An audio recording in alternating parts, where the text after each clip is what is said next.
જીપીએસસીની દિવ્યાંગ સ્પેશિયલ ભરતીમાં રાજ્યવેરા નિરીક્ષકની પરીક્ષા 6/4/2024ના દિવસે લેવાઈ અને જેમાં બંધારણના સરસ મજાના પ્રશ્નો પૂછાયા છે. પહેલો જ પ્રશ્ન છે કે ભારતીય બંધારણ વિશે નીચેના વિધાનો ધ્યાનમાં લો. ભારતના મહાલેખાગાર તથા એટર્ની જનરલની નિમણૂક જે છે રાષ્ટ્રપતિ કરે છે. બંનેને સમાન રીતે રાષ્ટ્રપતિ દૂર પણ કરે છે. અહીંયા મહાલેખાગાર એટલે કે સીએજીની વાત કરીએ તો સીએજી તથા એટર્ની જનરલ બંનેની નિમણૂક રાષ્ટ્રપતિ કરે છે તો બિલકુલ સાચું છે, બંનેની નિમણૂક રાષ્ટ્રપતિ કરે છે. પરંતુ બંનેને દૂર કરવાની પદ્ધતિ બિલકુલ અલગ છે. એટર્ની જનરલ તો રાષ્ટ્રપતિ ગમે ત્યારે દૂર કરી શકે, પરંતુ સીએજીને દૂર કરવા હોય તો સંસદમાંથી સ્પેશિયલ મેજોરિટી સાથેનો ઠરાવ પસાર થવો જોઈએ અને પછી જ આપણા રાષ્ટ્રપતિ એમને હટાવી શકે. એટલે કે બંનેને સમાન રીતે દૂર કરી શકાય. આ ખોટું છે. તો આનો જવાબ આપણું શું આવશે કે ફક્ત પહેલું વિધાન સાચું છે, બીજું વિધાન સાચું નથી. સરસ ક્વેશ્ચન છે કે ધોરણ 5માં ભણતો એક ભારતીય વિદ્યાર્થી લોકસભાની ચૂંટણીમાં કયા કારણથી મતદાન કરી શકતો નથી? હવે આપણે મતદાન કેમ ના કરી શકે? ધોરણ 5માં ભણતો વિદ્યાર્થી કેમ કે એમની ઉંમર નથી થઈ એટલા માટે એની ઉંમર સગીર વય છે, બરાબર, એના કારણે જે છે મતદાન કરી શકતો નથી. શિક્ષણ તો આપણે મતદાનનો ક્રાઇટેરિયા જ નથી અને ઓછી ઉંમર છે એટલે મતદાર યાદીમાં નામ જે છે નોંધણી નથી થયું અને એટલા માટે જે છે અહીંયા આપણે જે છે શું કરી શકીએ? 2 અને 3 બંને કરી શકીએ. કેમ કે એની ઉંમર ઓછી છે એના કારણે મતદાર યાદીમાં નામ નથી અને બંનેના કારણે જે છે મત કરી શકતો નથી. અહીંયા થોડું કન્ફ્યુઝિંગ લાગી શકે આપણને, બરાબર, પણ નિમ્ન શિક્ષણ જે છે એ આનો કોઈ ક્રાઇટેરિયા નથી અને એટલા માટે આપણો આન્સર શું આવશે? 2 અને 3 આવશે. ઓપ્શન પણ તમે જોઈ શકો છો, એવો કોઈ ઓપ્શન નથી માત્ર 3 કે માત્ર 2 અને એટલા માટે અહીંયા આન્સર આપણો આવશે 2 અને 3. ભારતના બંધારણ વિશે નીચેના વિધાનો ધ્યાનમાં લો. 1976માં કટોકટીના શાસન દરમિયાન બંધારણમાં 42મા સુધારા દ્વારા સમાજવાદી શબ્દ ઉમેરવામાં આવ્યો. 1976ના 42મા સુધારાથી આમુખમાં બિન સાંપ્રદાયિકતા શબ્દ ઉમેરાયો છે. હવે આપણે જાણીએ છીએ કે આમુખની અંદર આપણે 3 શબ્દો ઉમેર્યા હતા. એક તો જે છે સમાજવાદી, બીજો બિન સાંપ્રદાયિક અને ત્રીજો જે છે અને એ અખંડિતતા. તો અહીંયા 2 શબ્દોની વાત છે, 42મા સુધારાની વાત છે, 1976ની વાત છે. તો અહીંયા આપેલા બંને 2 વિધાનો જે છે બિલકુલ સાચા છે. 96 નો જે છે 742 એટલે કે 42મો સુધારો બિલકુલ સાચું છે. રાજ્ય યાદી, કેન્દ્ર યાદી, સંયુક્ત યાદીનો જે છે અહીંયા તમને સરસ મજાનો ક્વેશ્ચન છે. બીજી બાજુ તમને સબ્જેક્ટ આપેલા છે, કયું કઈ યાદીમાં આવે. હવે જો તમને બધાને ખબર હશે કે જે પબ્લિક ઓર્ડર, કાયદો વ્યવસ્થા, આવી બધી બાબતો જે છે રાજ્યમાં આવે. 42મા સુધારામાં આપણે જે છે શિક્ષણને રાજ્ય યાદીમાંથી કાઢીને સંયુક્ત યાદીમાં લઈ ગયા હતા. તો જે શિક્ષણ જે છે એ સંયુક્ત યાદીમાં આવે છે અને કોઈ ફાઇનાન્સની વાત હોય, બેન્કિંગ હોય, ટપાલ હોય, આ બધું જે છે કેન્દ્ર યાદીમાં આવે. તો જુઓ, નાણું, વીમા અને ટપાલ જે છે કેન્દ્ર યાદીમાં આવશે એટલે 1ની સાથે સી આવશે. પછી રાજ્યની અંદર કાયદો વ્યવસ્થા, આરોગ્ય આવશે એટલે કે 2ની સાથે જે છે એ આવશે અને 3 જે છે સંયુક્ત યાદીમાં શું આવશે? તો લગ્ન, છૂટાછેડા, શિક્ષણ. તો ઓપ્શન નંબર બી જે છે આવશે. તો 1ની સાથે સી, 2ની સાથે એ અને 3ની સાથે બી જે છે ઓપ્શન નંબર બી આપણો સાચો જવાબ બને છે. Option number B is the right answer. બધા ક્વેશ્ચન ફંડામેન્ટલી બહુ સ્ટ્રોંગ છે.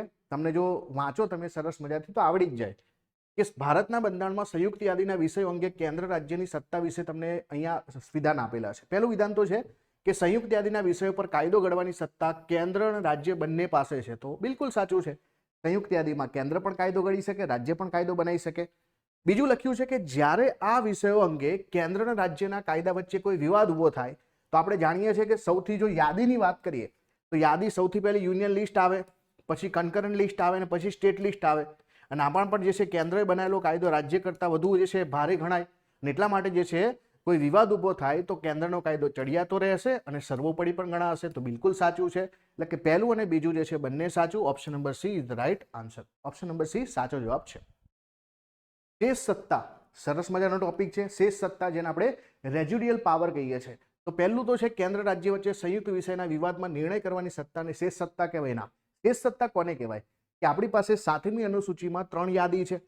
કેન્દ્ર યાદી છે, રાજ્ય યાદી છે, સહવર્તી યાદી છે. તો ત્રણેય યાદીમાં કોઈ જે સબ્જેક્ટ નથી જેને આપણે શેષ સબ્જેક્ટ કહીએ છીએ, રેઝિડ્યુઅલ સબ્જેક્ટ કહીએ છીએ.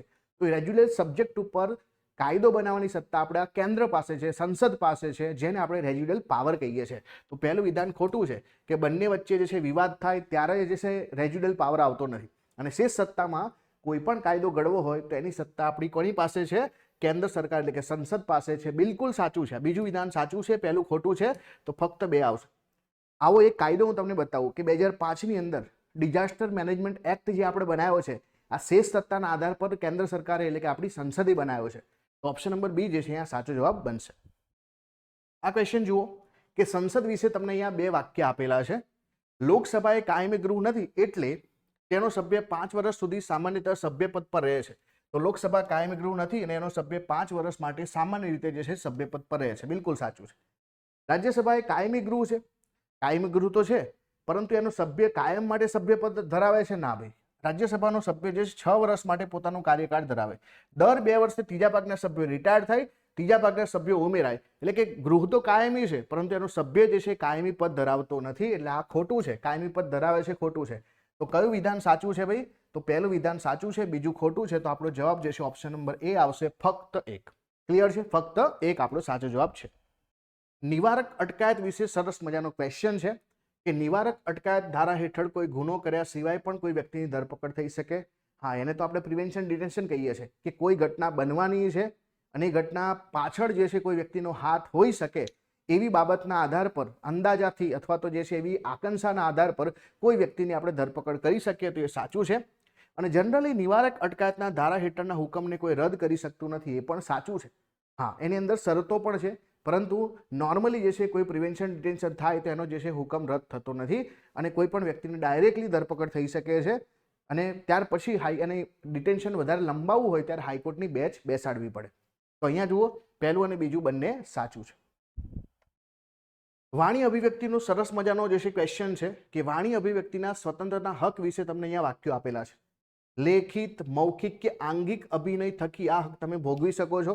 આ હક અનુસાર શિષ્ટતાનો ભંગ થાય તો પણ રાજ્ય તેના પર નિયંત્રણ લાદી શકતું નથી. સમજવા જેવું છે કે તમને જે વાણી અભિવ્યક્તિનો અધિકાર મળ્યો છે એનો તમે કેવી રીતે ઉપયોગ કરો. વાણી અભિવ્યક્તિનો મતલબ કે તમારા જે વિચારો છે એને દુનિયા સામે તમે લાવી શકો છો. તો તમે કોઈ વસ્તુ લખીને, કોઈ લેખક બુક લખે અથવા તો કોઈ જે છે જર્નાલિસ્ટ જે છે પોતે ન્યૂઝપેપર અથવા તો જે છે કોઈ રિપોર્ટિંગ કરે, તો લેખિત, મૌખિક કે પછી આંગિક રીતે, બરાબર, ઘણી વખતે તમે જે છે અને મૌન પ્રદર્શન કરો છો, એ તમે જે છે અને શારીરિક રીતે જે છે ત્યાં પ્રેઝન્ટ થાઓ છો, તો કોઈ પણ રીતે તમે જે છે પોતાની જે છે સ્વતંત્રતાનો હક જે છે બતાવી શકો છો, ભોગવી શકો છો. એ બિલકુલ સાચું છે. પણ તમને મળેલા અધિકારો જે છે એબ્સોલ્યુટ નથી, ક્વોલિફાઈડ છે. અને ક્વોલિફાઈડનો મતલબ કે તમારે જે છે અમુક બાબતોને ધ્યાન રાખવું પડે. એટલે કે તમારા ઉપર રિઝનેબલ રેસ્ટ્રિક્શન છે. તો અહીંયા સરકાર જે છે નિયંત્રણ લાદી શકતી નથી, ખોટું છે. શિષ્ટતાના આધાર પર તમારા ઉપર નિયંત્રણ લાદી શકે, એટલા માટે આ ખોટું છે. તો પહેલું જે છે વિધાન સાચું છે, બીજું વિધાન ખોટું છે. જવાબ આવશે ઓપ્શન નંબર એ, ફક્ત પહેલું વિધાન સાચું છે. આર્ટિકલ 23 નો સરસ મજાનો ક્વેશ્ચન છે. શોષણ વિરુદ્ધ અધિકારના બાબતે તમને અહીંયા બે વાક્ય આપ્યા છે. જનરલી જે છે આપણે કોઈનું શોષણ ના થવું જોઈએ એવું બંધારણમાં લખ્યું છે ને, પણ આર્ટિકલ 23 ની અંદર તમને જે પૂછ્યું છે સરસ મજા સમજવા જેવું છે કે રાજ્યને જાહેર હેતુ માટે ફરજિયાતપણે વ્યક્તિ પાસે સેવા લેવાનો અધિકાર નથી અને રાજ્ય લશ્કરી સેવા કે રાષ્ટ્રીય ફરજોની સેવા વેતન વિના લઈ શકે છે. તો પહેલી વસ્તુ છે કે રાજ્યને જાહેર હેતુ માટે ફરજિયાતપણે વ્યક્તિ પાસે સેવા લેવાનો અધિકાર નથી લખ્યું, આ ખોટું છે. આર્ટિકલ 23 માં આપણે એક અપવાદ મૂક્યો છે કે જ્યારે સરકારને, સ્ટેટને જરૂર પડે અને જાહેર હેતુ માટે તો ફરજિયાતપણે વ્યક્તિઓ પાસે આપણે સેવા લઈ શકીએ, પણ ત્યાં આપણે જે છે ધર્મ, જાતિ, જ્ઞાતિના આધાર પર કોઈ ભેદભાવ ના કરી શકીએ. હા, આપણે કમ્પલસરી જે છે સર્વિસ ઇમ્પોઝ કરી શકીએ, તો અહીંયા અધિકાર નથી એવું ખોટું છે. એટલે પહેલું વિધાન ખોટું છે. અને બીજું કે સરકાર તમને જે છે જ્યારે લશ્કરી સેવા અથવા તો રાષ્ટ્રીય ફરજની બાબત હોય તો તમને વેતન વગર પણ જે છે તમારી સેવા માંગી શકે છે, તો એ બિલકુલ સાચું છે. અને એટલા માટે પહેલું વિધાન ખોટું છે, બીજું સાચું છે. એટલે કે સરકાર તમારા ઉપર જે છે કમ્પલસરી કોઈ સર્વિસ ઇમ્પોઝ કરી શકે જાહેર હેતુ માટે અને જરૂરિયાત ઊભી થાય ત્યારે. અને બીજું કે લશ્કરી સેવા કે કોઈ જાહેર રાષ્ટ્રીય ફરજની સેવા હોય તો તમને વગર પૈસાએ પણ તમારી સેવા લઈ શકે. એટલા માટે બી જે છે સાચું છે, એક જે છે ખોટું છે. ડીપીએસપી નો સરસ સવાલ છે કે રાજ્ય નીતિના માર્ગદર્શક સિદ્ધાંતો વિશે નીચેના વિધાનો ધ્યાનમાં લો. તેનો અમલ કરવા રાજ્યની સરકારો બંધાયેલી નથી. આ સિદ્ધાંતોને કેન્દ્રમાં રાખીને નીતિઓ ઘડવાની અને તેનો અમલ કરવાની રાજ્યની નૈતિક ફરજ છે. તો પહેલા તો ડીપીએસપી જે છે નોન જસ્ટિકેબલ છે, બિનન્યાયી છે. અને બીજું કે આ જે છે રાજ્યો માટે ફરજિયાત નથી. રાજ્યો જે છે એમની પાસે રિસોર્સ હોય તો એ તમારા પર જે છે આ પ્રકારની જે છે ડીપીએસપી ઇમ્પ્લિમેન્ટ કરી શકે, કાયદા બનાવી શકે અને એના આધારે તમને જે છે કોઈ લાભ આપી શકે. કેવી લાભ? સામાજિક અને આર્થિક. તો એટલા માટે એનો અમલ કરવો રાજ્યની સરકારો માટે બંધાયેલી નથી, આ બિલકુલ સાચું છે. અને બીજું કે ભલે આપણે એમને કોઈ કાયદાકીય ફરજ નથી આપી, પણ આપણે શું કીધું છે કે વહીવટમાં જે છે આ સિદ્ધાંતો મૂળભૂત છે અને આનું પાલન કરવાનું તમારી નૈતિક ફરજ છે. એટલા માટે આપણે એમને નૈતિક ફરજ તરીકે જે છે આપી છે અને જ્યારે પણ કોઈ સ્કીમ બનાવી હોય, કોઈ કાયદો બનાવવો હોય ત્યારે ડીપીએસપીમાં ધ્યાનમાં રાખીને તમારે કાયદો બનાવવો જોઈએ એવું બંધારણમાં લખ્યું છે. તો અહીંયા આપેલું જે છે બંને બે વિધાનો સાચા છે. સરકારો જે છે બંધાયેલી નથી, પણ એનું પાલન કરવું એમની નૈતિક ફરજ છે, અને એટલા માટે ઓપ્શન નંબર સી 1 અને 2 બંને સાચા છે. આ સરસ મજાનો સવાલ છે કે ડીપીએસપીનો કયો સિદ્ધાંત 2009થી મૂળભૂત હક બન્યો છે. હવે 2009થી એવું શું થયું છે? તો 2009માં આપણે લઈને આવ્યા છે રાઇટ ટુ એજ્યુકેશન, અને રાઇટ ટુ એજ્યુકેશનથી આપણે જે છે શું કર્યું છે ઇમ્પ્લિમેન્ટ? આર્ટિકલ 21A ને ઇમ્પ્લિમેન્ટ કર્યો છે. અને આર્ટિકલ 21A શું છે? તો 14 વર્ષ સુધીના તમામ બાળકોને મફત અને ફરજિયાત શિક્ષણ, એકચ્યુઅલીમાં તો 6 થી 14 વર્ષના બાળકોને મફત અને ફરજિયાત પ્રાથમિક શિક્ષણની વાત છે. તો ઓપ્શન નંબર બી જે છે અહીંયા સાચો જવાબ બને છે. ભારતના બંધારણ વિશે અહીંયા તમને વિધાનો આપેલા છે. હવે આપણે બધા જાણીએ કે સરકારના 3 અંગો છે. એક તો સરકારનું અંગ છે ધારાસભા, બીજું અંગ છે કારોબારી, અને ત્રીજું અંગ છે ન્યાયપાલિકા. તો જનરલી જે છે જો સંસદીય પ્રણાલી હોય તો ત્રણેય અંગો એકબીજા સાથે જોડાયેલા હોય, અને જો ફેડરલ સ્ટ્રક્ચર હોય તો આ ત્રણેય અંગો જે છે એકબીજાથી સ્વતંત્ર હોય. તો ભારત જે છે શું કરે છે? બંનેનું બ્લેન્ડ છે. એટલા માટે ભારતમાં ધારાસભા અને કારોબારી એકબીજાની જે સાથે જે છે જોડાયેલી છે, હાર્મોનીમાં કામ કરે. જ્યારે આપણે આર્ટિકલ 50માં લખ્યું છે કે ન્યાયપાલિકા અને કારોબારીથી અલગ કરો તો ન્યાયપાલિકા સ્વતંત્ર છે. તો જુઓ, ધારાસભા અને કારોબારી વચ્ચે પરસ્પર સંબંધ છે, યસ. અને ન્યાયતંત્ર અલગ છે, સ્વતંત્ર છે, નિષ્પક્ષ છે, તો બિલકુલ કે ન્યાયતંત્ર આપણું અલગ છે. એટલા માટે આપેલા બંને બે વિકલ્પો અહીંયા આપણા સાચા છે કે ધારાસભા અને કારોબારી, આપણી સંસદ અને આપણું મંત્રી પરિષદ એકબીજા સાથે જોડાયેલું છે, હાર્મોનીમાં કામ કરે, જ્યારે આપણું ન્યાયપાલિકા બિલકુલ સ્વતંત્ર છે.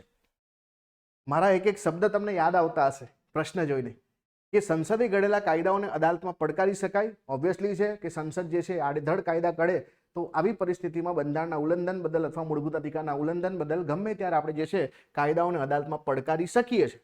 અને બીજું વાક્ય તમને યાદ આવતું હશે, મેં એવું શીખવાડ્યું છે કે રાષ્ટ્રપતિ જે છે બે વસ્તુ જાહેર કરે, એક તો વટહુકમ અને બીજું લોકસભાનું વિસર્જન.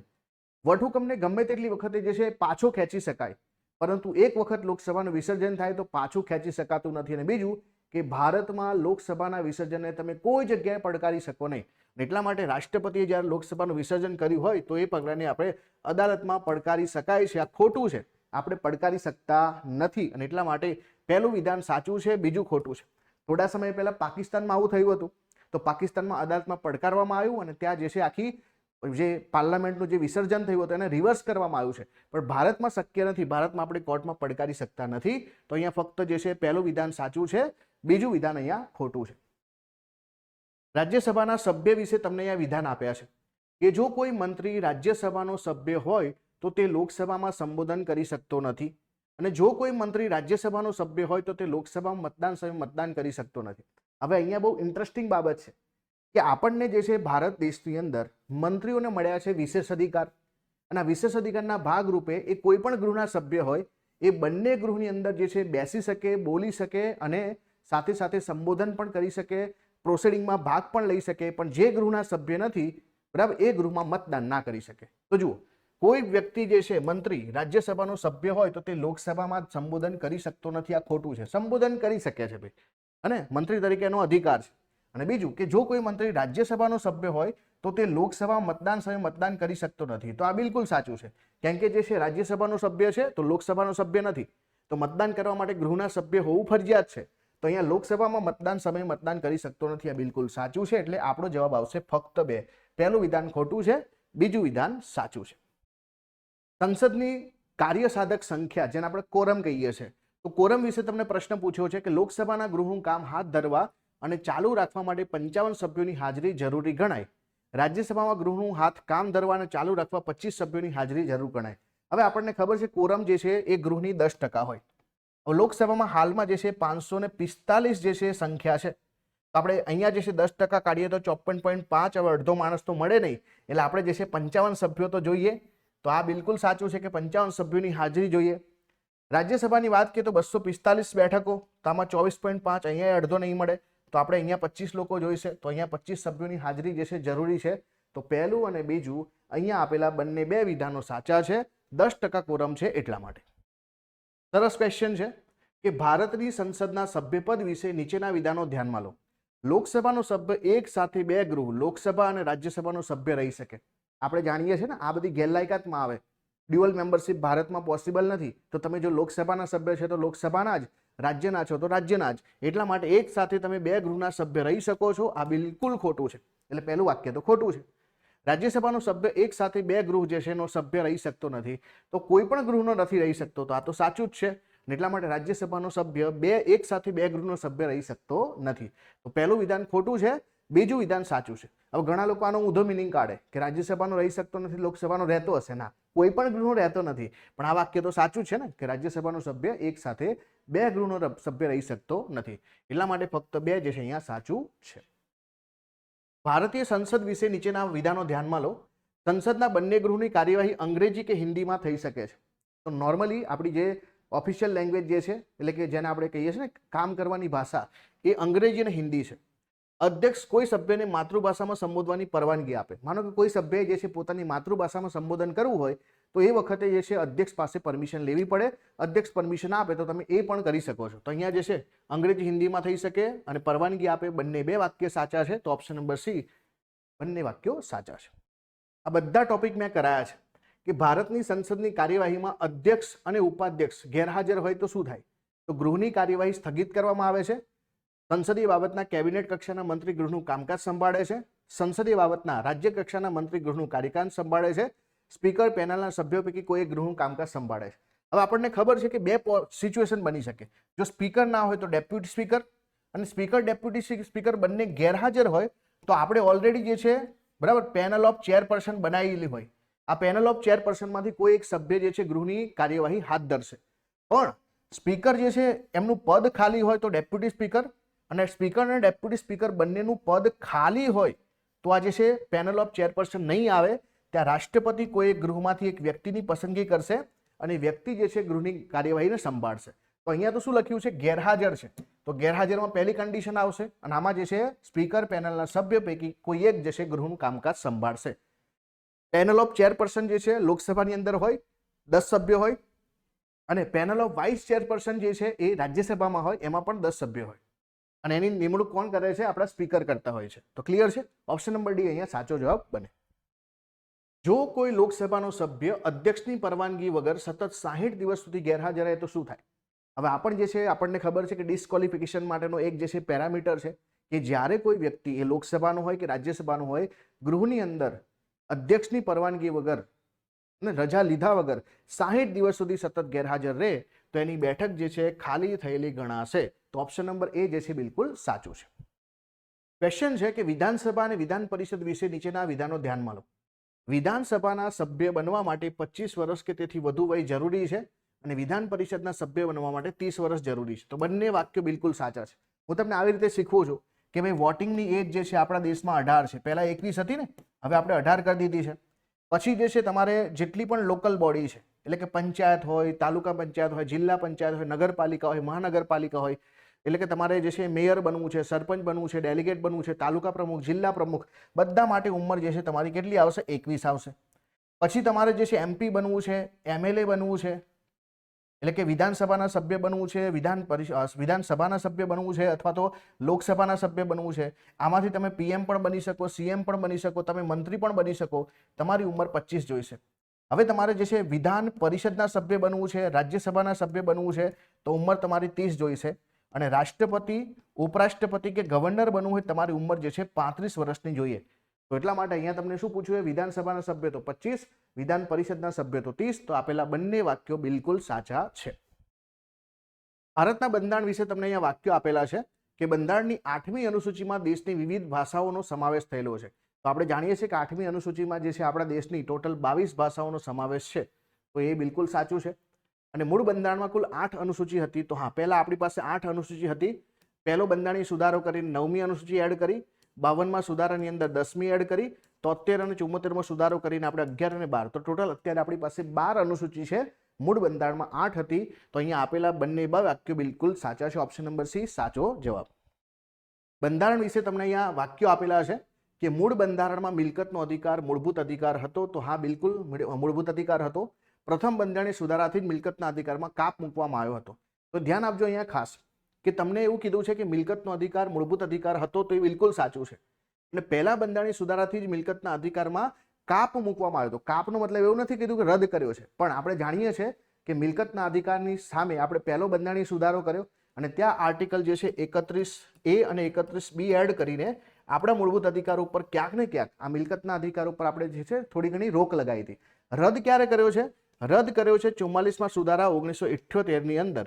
એટલા માટે આ વાક્ય પણ બિલકુલ સાચું છે. તો પહેલું અને બીજું ઓપ્શન નંબર સી બંને સાચું છે. રદ કર્યું એવું નથી પૂછ્યું, કાપ મૂક્યું એવું પૂછ્યું છે, એટલા માટે સાચું છે. ભારતના બંધારણ વિશે તમને અહીંયા બે વાક્ય આપ્યા છે કે કટોકટીની જોગવાઈ મૂળ બંધારણમાં હતી. તો યસ, કટોકટીની જોગવાઈ મૂળ બંધારણમાં હતી, બિલકુલ સાચું છે. 42માં સુધારાથી કટોકટીની જોગવાઈ બંધારણમાં પ્રથમ વખત દાખલ કરાઈ તો આ ખોટું છે. આપણે તો જે છે 42મો સુધારો જ્યારે કર્યો ને ત્યારે ઓલરેડી કટોકટી ચાલુ હતી, ને એટલા માટે જે છે બીજું વાક્ય તો બિલકુલ ખોટું છે. પહેલું વાક્ય સાચું છે. તો ઓપ્શન નંબર 1 જે છે ફક્ત 1 જે છે સાચું છે. સરસ ક્વેશ્ચન.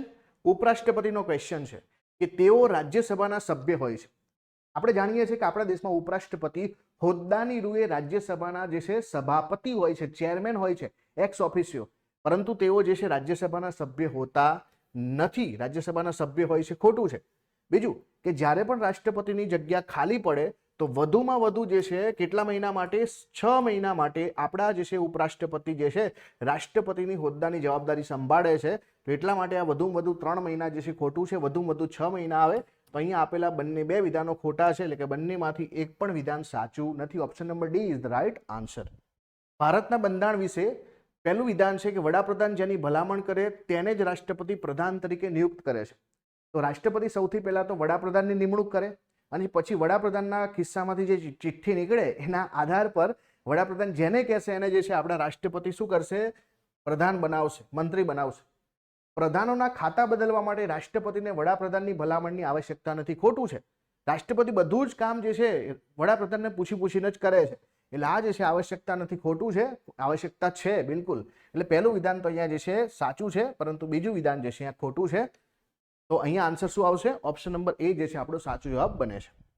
ભારતના બંધારણ વિશે તમને અહીંયા સવાલ પૂછ્યો છે કે રાજ્યના રાજ્યપાલની નિમણૂક વડાપ્રધાન કરે છે અને રાજ્યના મુખ્યમંત્રીની નિમણૂક વડાપ્રધાન કરે છે. તો સૌથી પહેલા તો આપણા રાજ્યની અંદર જે રાજ્યપાલ હોય છે એમના ઇલેક્શન થતા નથી, નિમણૂક થાય છે, બરાબર છે. પણ નિમણૂક કોણ કરે છે? રાષ્ટ્રપતિ કરે છે. આ વડાપ્રધાન કરે છે, ખોટું છે. તો અહીંયા જવાબ જે છે રાષ્ટ્રપતિ હોવું જોઈએ. તો પહેલું વાક્ય ખોટું છે. બીજું, મુખ્યમંત્રીની નિમણૂક થાય છે. તો યસ, મુખ્યમંત્રીની નિમણૂક થાય છે, પણ મુખ્યમંત્રીની નિમણૂક કોણ કરે છે? વડાપ્રધાન નથી કરતા, રાજ્યપાલ કરે છે. કોણ કરે છે? રાજ્યપાલ કરે છે. ઘણાને એવું થશે કે મુખ્યમંત્રીનું ઇલેક્શન થાય. ના, આપણા જે છે ઇલેક્શન જે છે કોના થાય? એમએલએના, ધારાસભ્યના ઇલેક્શન થાય અને એમાંથી જે છે મુખ્યમંત્રીની તો નિમણૂક થાય છે. તો નિમણૂક જે છે આપણા ગુજરાતમાં તમને ખબર છે વગર ઇલેક્શને પણ મુખ્યમંત્રી બદલાઈ જાય, નિમણૂક થાય નવા મુખ્યમંત્રીની. તો કોણ કરે? રાજ્યપાલ કરે. તો અહીંયા જે છે બંને બે વાક્યો બિલકુલ ખોટા છે અને એટલા માટે બંનેમાંથી એક પણ સાચું નથી, ખોટા છે બંને. બંધારણીય સુધારા ખરડાની વાત છે. તો બંધારણીય સુધારાનો ખરડો સંસદના કોઈ પણ ગૃહમાં દાખલ કરી શકાય. તો બંધારણીય સુધારા ખરડો જે છે બરાબર, એને તમે લોકસભામાં પણ લઈ જઈ શકો, રાજ્યસભાથી પણ શરૂ કરી શકો. બંને ગૃહમાંથી જે છે દાખલ થઈ શકે અને બંને ગૃહમાંથી જે છે તમારે સ્પેશિયલ મેજોરિટી સાથે પસાર કરવો પડે. કોઈ પણ બંધારણીય સુધારા માટે રાજ્યોની વિધાનસભાની સહમતિની આવશ્યકતા નથી. હવે અહીંયા ધ્યાન આપવાનું કે એક તો બંધારણીય સુધારો જે છે લોકસભા જે છે અને રાજ્યસભા બંને જે છે સ્પેશિયલ મેજોરિટીથી કરી શકે. એક બંધારણમાં સુધારો કરવો હોય તો સંસદની સાદી બહુમતી થઈ શકે, જેના માટે આપણે સુધારાનો ક્રમ નથી આપતા. પણ એક સુધારો કે જે આપણા સંઘીય માળખામાં ફેરફાર કરવો હોય તો એવા સુધારા માટે તમારે લોકસભા રાજ્યસભાની સ્પેશિયલ મેજોરિટીની સાથે 50%થી પણ વધુ રાજ્યોની મંજૂરી જોઈએ. તમને બે એક્ઝામ્પલ આપું.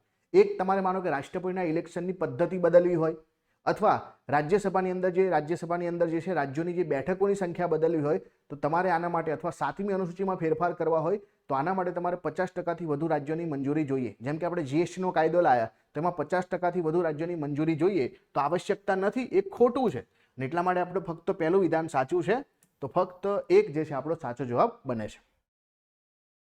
રાજ્યની સરહદમાં ફેરફાર વિશેનો તમને અહીંયા સવાલ પૂછ્યો છે કે આવો ખરડો સંસદમાં દાખલ કરવા માટે રાષ્ટ્રપતિની પૂર્વ મંજૂરી મેળવવી પડે.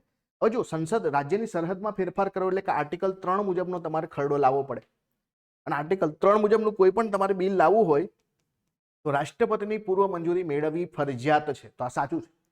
આવી પૂર્વ મંજૂરી આવતા પહેલા રાષ્ટ્રપતિએ સંબંધિત રાજ્યની વિધાનસભાનો અભિપ્રાય મેળવવો જરૂરી છે અને અભિપ્રાય રાષ્ટ્રપતિને બંધન કરતા છે.